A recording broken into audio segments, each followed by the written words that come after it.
O que Deus espera de mim? O que Deus espera de você? O que Deus espera de nós?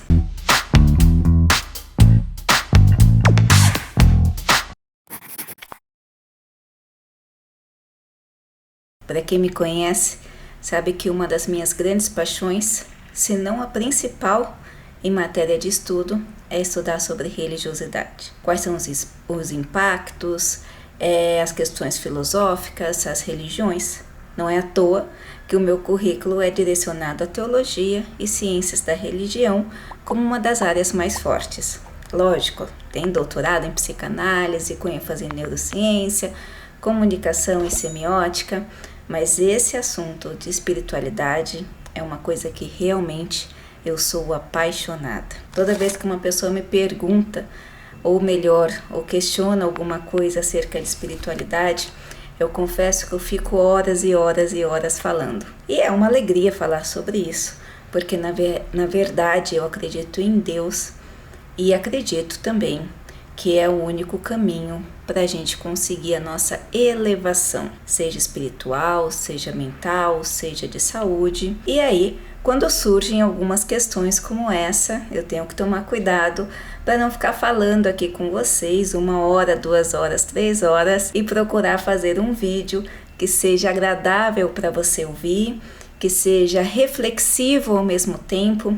Sempre quando a gente fala de assuntos desta grandiosidade, falar pequenos intervalos já trazem capacidade da gente ficar refletindo horas, se não dias. E quando você pergunta o que Deus quer de mim, o que Deus quer de você, eu te coloco outra pergunta: que tipo de Deus você está falando? Durante uma análise na sociedade, nas religiões, eu tenho percebido que a maioria das vezes as pessoas tendem a colocar Deus num lugar muito triste, né? No lugar de uma pessoa muito fria, vingativa, que quer que todo mundo só adore, cansativo e muitas vezes sem explicações.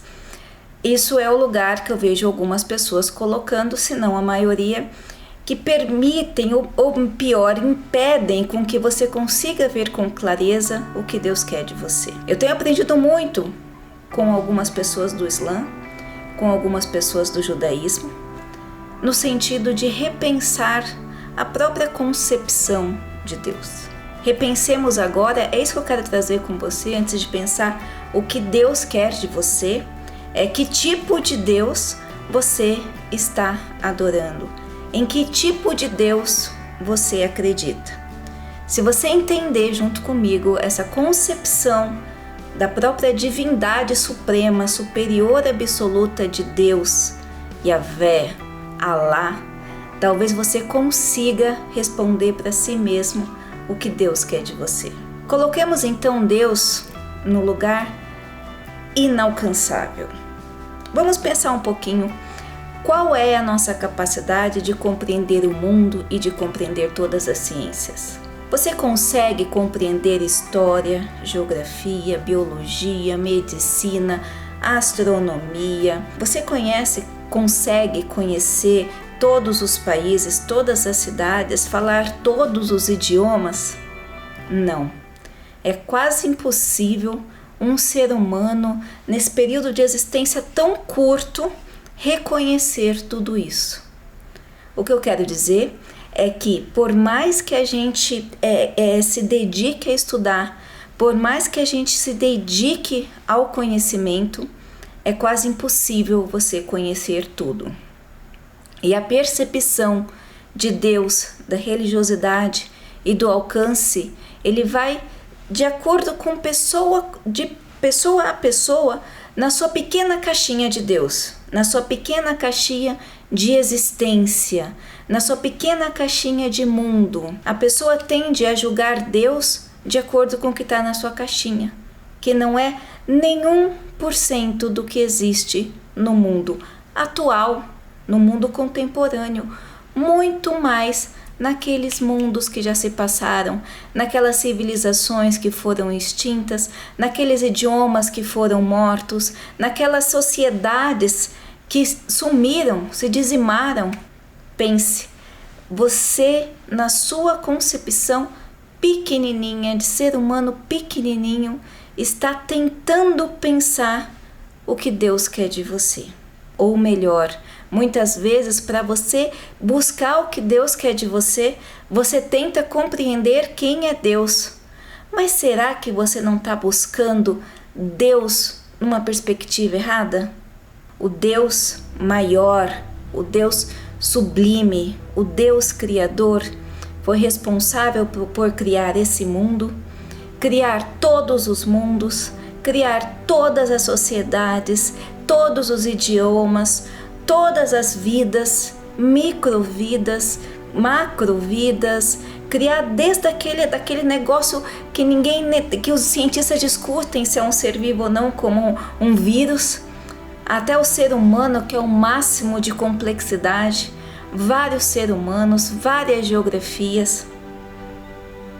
Pense na grandiosidade de Deus. O ser humano, na sua pequenez, achar que consegue falar de acordo com a dimensão de Deus, de acordo com o ensinamento de Deus, é uma pura arrogância. O máximo que nós conseguimos ter são pistas da manifestação de Deus. São pistas do que seria certo ou errado. E muitas dessas pistas estão aqui.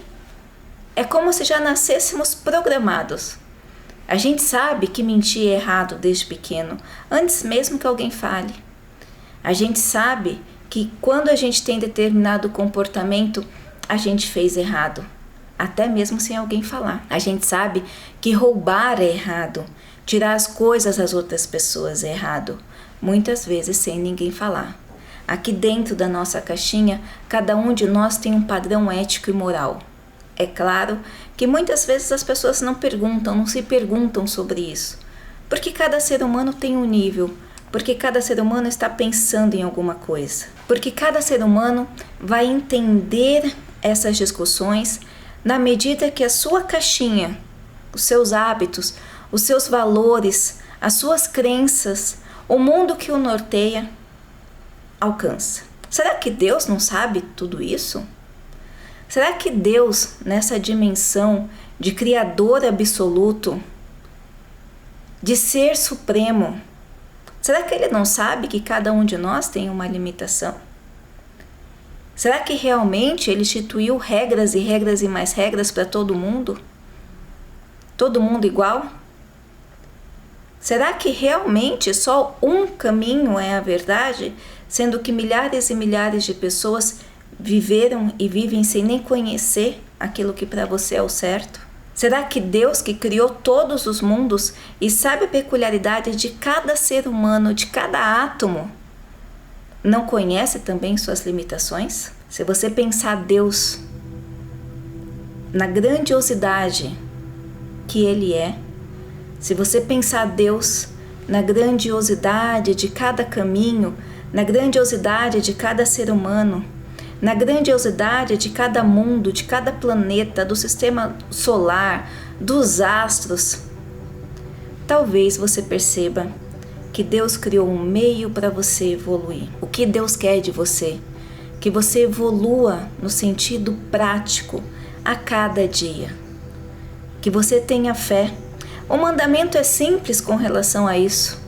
Amai a Deus sobre todas as coisas, entendendo que Ele tem essa grandiosidade, que Ele é dono desse poder absoluto. Amai o próximo como a ti mesmo, ou seja, se amar também, entender suas limitações, acreditar nesse Deus, ter fé, agir de acordo com o seu corpo, agir de acordo com os seus objetivos, agir de acordo com a sociedade, fazer bem para a sociedade, fazer bem com o seu próximo, não só aquela caridade que você vai distribuir marmita ou da cesta básica, não que isso não seja importante, mas o que eu estou falando é muito mais do que isso, é na prática, é no dia a dia, é no seu trabalho, é com a sua família, com as pessoas que você se relaciona.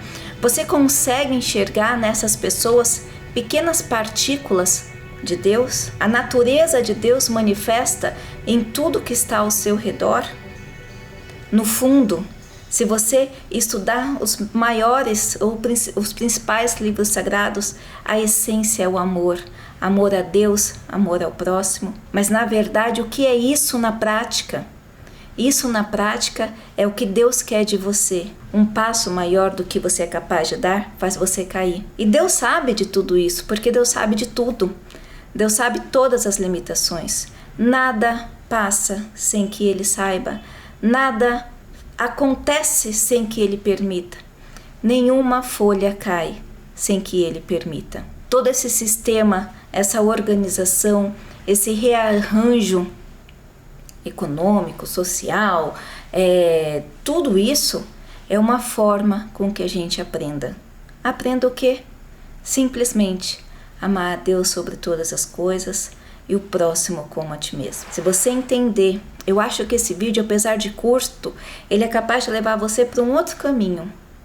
Antes de você pensar o que Deus quer de você, pense que tipo de Deus você está seguindo. Que tipo de Deus que você se preocupa?